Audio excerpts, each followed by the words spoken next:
नमस्कार दोस्तों, भक्ति श्लोक चैनल में आपका स्वागत है।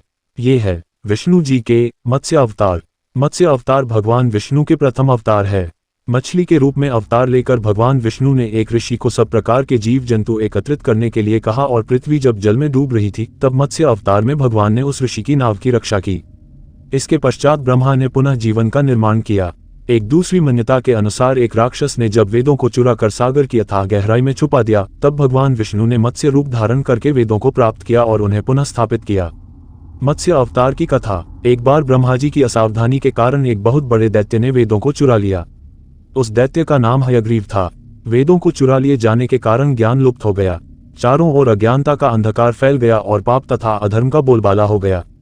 तब भगवान विष्णु ने धर्म की रक्षा के लिए मत्स्य रूप धारण करके हयग्रीव का वध किया और वेदों की रक्षा की।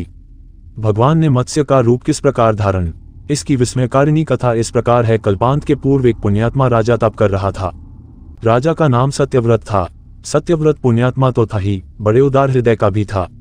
प्रभात का समय था, सूर्योदय हो चुका था। सत्यव्रत कृतमाला नदी में स्नान कर रहा था। उसने स्नान करने के पश्चात जब तर्पण के लिए अंजलि में जल लिया तो अंजलि में जल के साथ एक छोटी सी मछली भी आ गई। सत्यव्रत ने मछली को नदी के जल में छोड़ दिया। मछली बोली, राजन, जल के बड़े बड़े जीव छोटे छोटे जीवों को मारकर खा जाते हैं। अवश्य कोई बड़ा जीव मुझे भी मारकर खा जाएगा। कृपा करके मेरे प्राणों की रक्षा कीजिए। सत्यव्रत के हृदय में दया उत्पन्न हो उठी। उसने मछली को जल से भरे हुए अपने कमंडलू में डाल लिया। तभी एक आश्चर्यजनक घटना घटी। एक रात में मछली का शरीर इतना बढ़ गया कि कमंडलू उसके रहने के लिए छोटा पड़ने लगा। दूसरे दिन मछली सत्यव्रत से बोली, राजन, मेरे रहने के लिए कोई दूसरा स्थान ढूंढिए, क्योंकि मेरा शरीर बढ़ गया है। मुझे घूमने फिरने में बड़ा कष्ट होता है। सत्यव्रत ने मछली को कमंडलू से निकालकर पानी से भरे हुए मटके में रख दिया। यहाँ भी मछली का शरीर रात भर में ही मटके में इतना बढ़ गया कि मटका भी उसके रहने के लिए छोटा पड़ गया। दूसरे दिन मछली पुनः सत्यव्रत से बोली, राजन, मेरे रहने के लिए कहीं और प्रबंध कीजिए, क्योंकि मटका भी मेरे रहने के लिए छोटा पड़ रहा है। तब सत्यव्रत ने मछली को निकालकर एक सरोवर में डाल किया, किंतु सरोवर भी मछली के लिए छोटा पड़ गया। इसके बाद सत्यव्रत ने मछली को नदी में और फिर उसके बाद समुद्र में डाल दिया। आश्चर्य, समुद्र में भी मछली का शरीर इतना अधिक बढ़ गया कि मछली के रहने के लिए वह छोटा पड़ गया। अतः मछली पुनः सत्यव्रत से बोली, राजन, ये समुद्र भी मेरे रहने के लिए उपयुक्त नहीं है। मेरे रहने की व्यवस्था कहीं और कीजिए। अब सत्यव्रत विस्मित हो उठा। उसने आज तक ऐसी मछली कभी नहीं देखी थी। वह विस्मय भरे स्वर में बोला, मेरी बुद्धि को विस्मय के सागर में डुबो देने वाले आप कौन हैं? मत्स्य रूपधारी श्रीहरि ने उत्तर दिया, राजन, हयग्रीव नामक दैत्य ने वेदों को चुरा लिया है।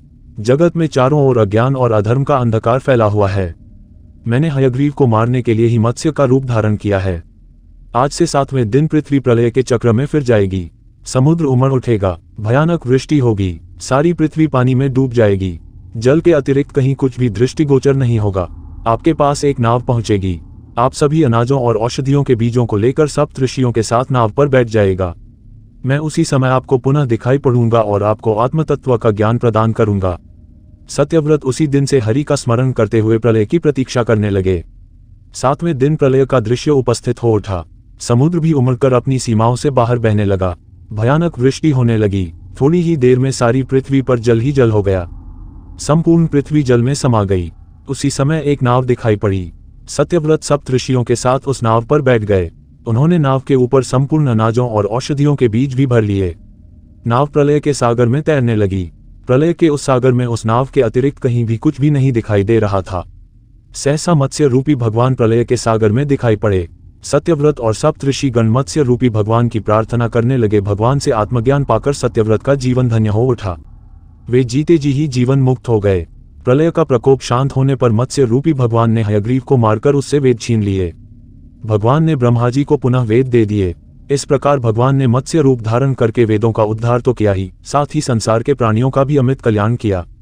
भारतीय पौराणिक इतिहास के कुछ अनसुने तथ्य एवं रोचक जानकारी जानने के लिए अंत तक बने रहें और नेक्स्ट भाग देखने के लिए सब्सक्राइब करें हमारे चैनल को।